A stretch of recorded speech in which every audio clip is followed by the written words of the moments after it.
back up and just disappear.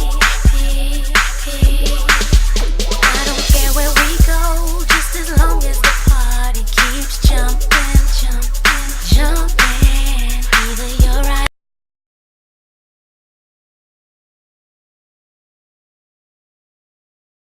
Life matches.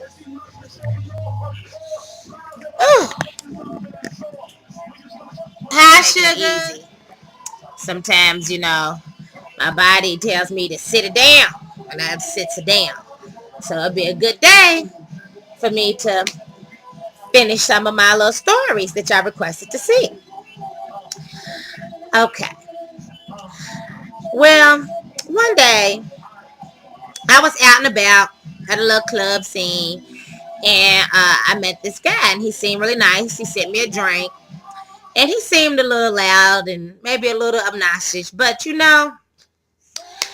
maybe that's something that I can get over if he, had a great personality. So we exchanged numbers or whatnot. So he gives me a call one day. He gives me a call. And he's like, would you like to go out to eat? And I'm like, yeah, sure. I would love to go out to eat. So he comes and picks me up, and he was in one of them old school kind of cars, kind of a bucket with the suicide doors. And it was kind of raggedy, but that's okay. He had a seat full of clothes and whatnot in the back seat, so you could tell he's one of them car niggas. And so I get in the car, and we just shooting and stuff, and we just talking. And then it got kind of dull, and I'm like, how far is this place? He's like, well, I'm gonna take you to a German restaurant and get you some goose and snoggle. So I'm like, no, I like to eat, so my cousin them lived in Germany, and they told me they had some pretty good food, so I'll try it. But the name goose and snoggle is not one that's something that I have on the tip of my tongue ready to taste. But a girl gotta eat. So as we was riding on this long journey to this German restaurant, I was like, turn on some music. So I leaned over and turned on the radio, and no sound came out. And he's like, yeah, my system's a little different. It don't just come on like that. And he leaned over and he clicked, but he said click with his mouth. Did I hear somebody at my door? He said click with his mouth. So I'm like, okay. Then all of a sudden, he gets to singing to me, make you say my, sure looks good tonight. Let me take a word from my sponsor. And he leaned over with his fist microphone, and he put it up to my mouth. So I'm like, Johnny Gill Keith Sweat. And he was like, yes. And he went back to her, and he was like, make me say my, I love my, sure look good tonight. Then all of a sudden he busted out with, way down yonder in the Chattanooga, it gets hotter than the Oochie Coochie. I'm looking at this man like he's lost his mind. He was like, oh, let me change the station. And he went to this knob, there's nothing's coming out. And he said, now I'm tuning in to WLOU. We have light rain that's going to be coming in. The weather is 96 degrees. I'm like, oh my God. So he did this the whole way up to the restaurant. Get in this restaurant, we order our food, and to my surprise, actually, it was pretty good. Goose and snoggle is some type of flat pork chop smothered in mushrooms and gravy and some potatoes. So that turned out to be pretty good. Don't think that on the way home he had his behavior was together, because it wasn't, because it tended to again be the radio. So I had to listen to this guy the whole time, which started having me join in on him. So I'm doing the same thing. Hell, I even reached over and turned up the volume. You know what I'm saying? It never rains in Southern California, they tell me. So I'm doing it well. I sang it all well. So, sometimes you got to take the bitter with the sweet.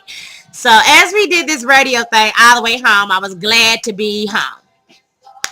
I thought I could leave him out there in that car and he was going to drive away. because I didn't even want him to walk me to my door and I can go on in. But no, he stops me and he's like, no, can I come in? I got to use the bathroom, this, that, and the other. I'm thirsty. Can I get a drink? So I said, to hell with it. Come on in. He did feed me. Come on in. So I let him in and he went to go use the bathroom. And I went to the kitchen to make us something to drink. And he was like, he yelled at, you mind if I make myself at home? I was like, no, have a seat.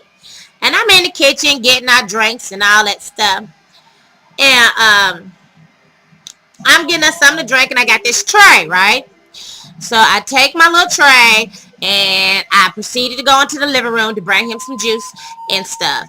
And I look and he's sitting with a pair of black tube socks, nothing else, and it looked like a pair of red tight underwear, maybe panties. And he stood up and was like, let me help you. And at this time my mouth has dropped. You know, I was just like, he's been sitting on my couch like this, and I dropped the tray. And when I dropped the tray, he bent down to pick up his tray with me. And that's when I seen that he was wearing a red thong. A red thong that has faded out with lint on it. So I am outraged. I'm like, I'm not this kind of woman. What are you doing in these underwear? You been sitting your bare butt on my couch with pure butt gum? Now, I consider butt gum that paste that build up in between your butt and you've been walking around with this G-string in your crack all day and took me to a German restaurant and you had this up your butt the whole time? Ugh! And you put it on my couch where my kids gotta lay their heads? You ornery. You are ornery. He's like, don't be offended. You the one that told me I could get comfortable. But I'm like, yeah, I didn't think you was going to get that comfortable. You need to leave. So I opened up the front door and he was like, well, give me a chance to put on my pants. I just started throwing his shoes and pants out in the highway. That was a nightmare. He grabbed his little stuff and told me that I won't be calling you back. Thank you. I won't be calling you back, buddy. So I wasn't with it. I likes to call this man the radio guy. And I'm like, you know, he almost scared me from not going on any more dates. So I wasn't with it. So I also want to let you know that Candy always got some things that she likes to share about me. So I would like to share one of her dates with you guys. So, anywho, this takes place when she's about 17.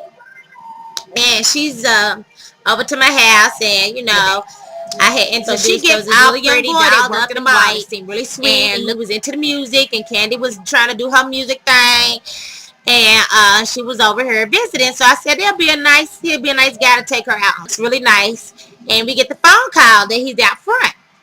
So that he'll be up in a few minutes. So he comes up and everything seemed like a really nice guy. He's, you know, he tells her how pretty she looks and whatnot. And it was nice, you know, to see him come up and he was dressed up in his little suit and stuff. Now he's like, yes, I'm getting ready to take her to Justin's and we're going to have dinner at Buckhead and whatnot. So I was like, okay, you guys, bye. And as he walked down the steps, I ran to my balcony if I could see them get in the car and leave. Tell me why this fool pulls up with a skateboard. A long skateboard. Shit you not. I could only imagine. I was like, boy, where's your car? You don't even got a helmet. You know what I'm saying? She's wearing white. I can only picture them just scooting along down the highway in the streets on a, not even a moped, a skateboard. See them there with the wind whipping through their hair. You know Candy talks a lot, so she was going to have just sunflower seeds all throughout her teeth. I could see her now when she getting out spitting out nets, flies, and mosquitoes and shit. You know? I'm like, no, you need to call a ride. You can't just take my baby out on a skateboard. And she was kind of looking at me like, I don't believe this fool has pulled up with a skateboard. I didn't know he was going to come to take her on a date with a skateboard. He did. Nevertheless, he did call a nice person to come pick them up and take them on this date to Justin's.